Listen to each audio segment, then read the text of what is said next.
En ma qualité de personnalité membre de l'Union sacrée de la nation, qui est la plateforme politique créée par le président Félix-Antoine Tshisekedi, j'ai eu le plaisir d'être invité par celui qui l'a institué comme son émissaire pour consulter l'ensemble de la classe politique congolaise, son conseiller spécial en matière de sécurité, le professeur Eberhard Kolongele, discuter avec lui sur cette initiative.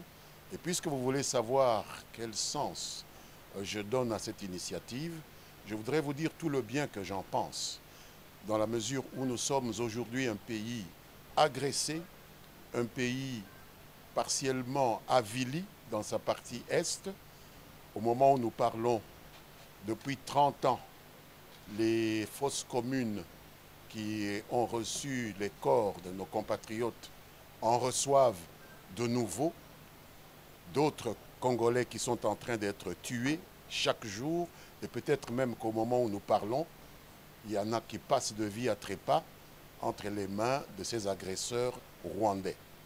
Donc le chef de l'État, qui est le garant de la sécurité et du bien-être de l'ensemble des plus de 100 millions de Congolais, avait le devoir d'appeler tous ses compatriotes à ce moment d'introspection.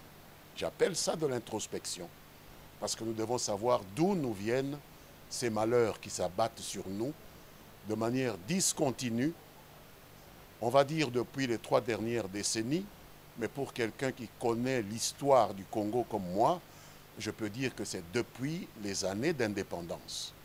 Puisque même celui que nous avions choisi comme premier ministre de ce pays et dont je suis un des élèves, Patrice Emery Lumumba, a été tué en 1960 et jusqu'à aujourd'hui, notre pays a toujours été au cœur des convoitises d'un certain nombre de vautours qui se recrutent pas seulement autour de son territoire, mais également outre-Méditerranée, outre-Atlantique. Et donc il appartenait au président de la République, et je lui en sais gré, d'avoir pensé à regrouper tous les Congolais, quelle que soit leur philosophie politique, quelle que soit leur obédience, quelle que soit leur catégorie, qu'il s'agisse des hommes politiques et des femmes politiques, de la société civile, en ce compris les leaders religieux, à pouvoir se regrouper autour de lui par le canal de son envoyé, qui est son conseiller spécial, pour réfléchir aux voies et moyens de se doter d'une équipe gouvernementale capable de nous aider à répondre à ces défis sécuritaires et humanitaires totalement inacceptables du point de vue humain. Aujourd'hui, nous avons célébré le Génocoste, nous avons célébré l'ouverture d'un séminaire sur le Génocoste, mais ce génocide va se poursuivre si nous ne parvenons pas à entreprendre un sursaut qui concerne tout le monde, que ce soit ceux qui ont voté pour le président Félix-Antoine Tshisekedi, que ce soit ceux qui se sont décidés à voter pour ceux qui avaient décidé de se mettre contre lui. Aujourd'hui, c'est la nation qui est en danger. Et si la nation disparaît, nous n'aurons même pas un espace où faire valoir toutes nos ambitions, quelles qu'elles soient. Ce pays est convoité à cause de ses immenses ressources. Je voudrais que tout le monde en prenne conscience. Et si, à partir de l'extérieur, il y a des yeux doux que l'on fait aux uns et aux autres, ce n'est pas à cause de leur beauté.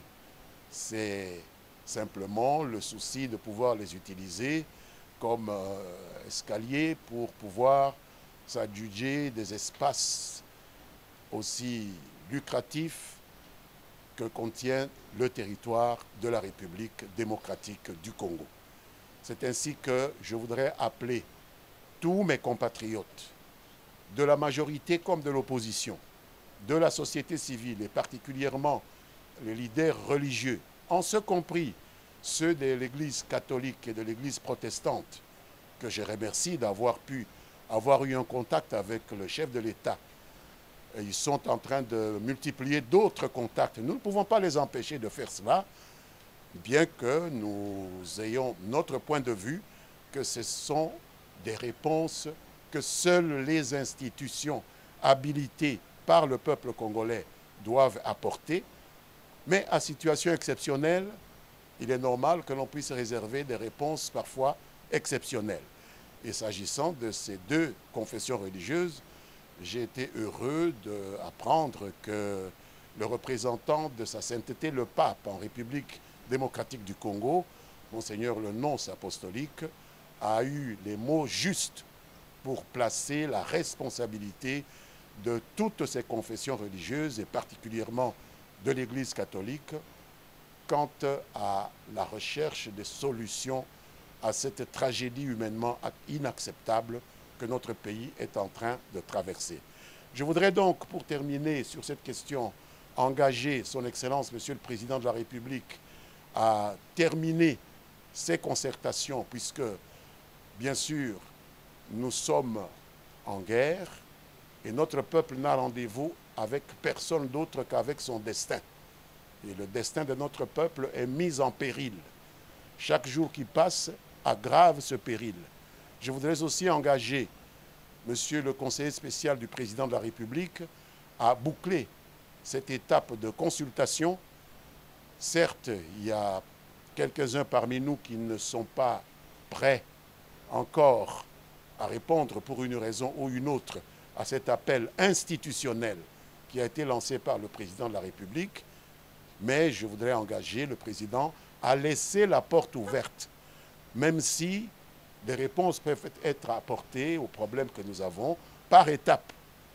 On peut commencer par une première étape et terminer les choses dans 3, 4, 5 mois. Comme je l'ai dit, le Congo n'a rendez-vous avec personne qu'avec lui-même et avec son destin.